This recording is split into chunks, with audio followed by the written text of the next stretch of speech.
Dalam tempoh 10 tahun pertama, 60% sampai 80% daripada bayaran bulanan tu hanya untuk faedah, bukan barang pokok.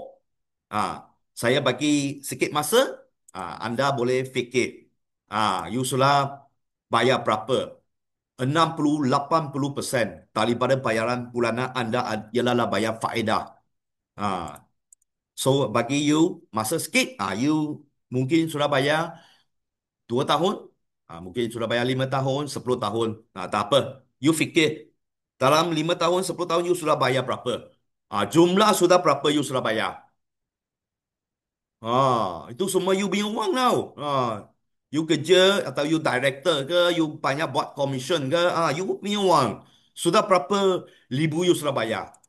Saya bagi contoh. Kalau kita sudah bayar 1 juta, 1 million, bermakna 600 ribu sampailah 800 tu. Bayar apa? Bayar faedah.